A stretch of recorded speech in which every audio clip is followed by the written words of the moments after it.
এবার আমাদের গন্তব্য সাবরাং 0 পয়েন্ট।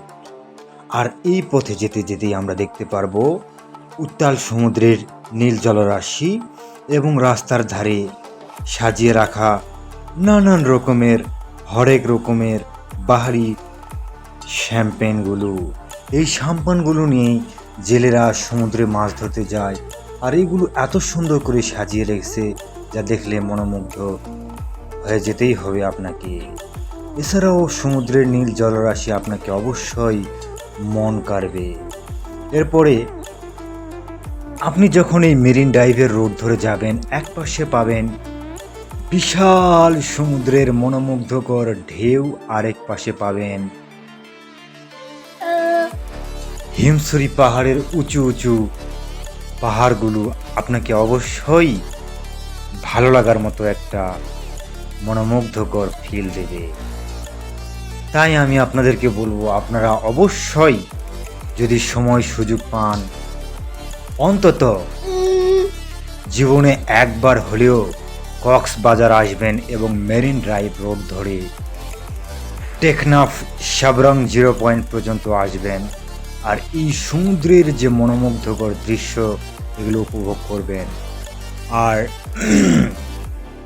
সাবরাং 0 পয়েন্টে গিয়ে আমরা দেখতে পাবো সাবরাং ওয়াচ টাওয়ার বা সাবরাং টাওয়ার। এরপরে আমরা দেখতে পাবো শান্ত সমুদ্রের মনোমুগ্ধকর দৃশ্য, অপরূপ সৌন্দর্য, আর রাস্তার দুই ধারে যে সাম্পানগুলো এবং পাইন গাছের সারি। এই হচ্ছে সাবরাং ওয়াচ টাওয়ার, যেটা পর্যটকদের মন কাড়ে। এই ওয়াচ টাওয়ারে আসবেন এবং ওয়াচ টাওয়ারটিকে দেখবেন, সাবরাং ট্যুরিস্ট ওয়াচ টাওয়ার। আর এই যে শান্ত সমুদ্রের জলরাশি, এগুলো দেখতে দেখতে আপনার সময় কোন দিক দিয়ে হারিয়ে যাবে, সময় কোন দিক দিয়ে ফুরিয়ে যাবে আপনি নিজেও বলতে পারবেন না। কল্পনার বাহিরে চলে যাবেন আপনি।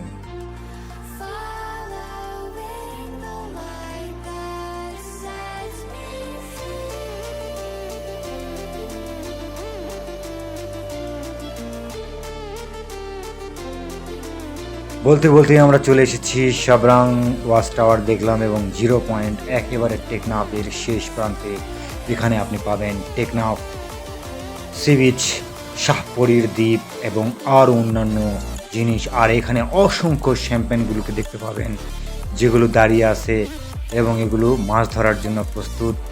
এগুলি সমুদ্রের গভীরে হারিয়ে যাবে এবং মাছ আহরণ করে নিয়ে আসবে আমাদের জন্য, যেগুলো আমরা বিভিন্ন হোটেলে, বাসাবাড়িতে, বিভিন্ন জায়গায় আমরা খেতে পারি এই সেই শ্যাম্পানের সুবাদে।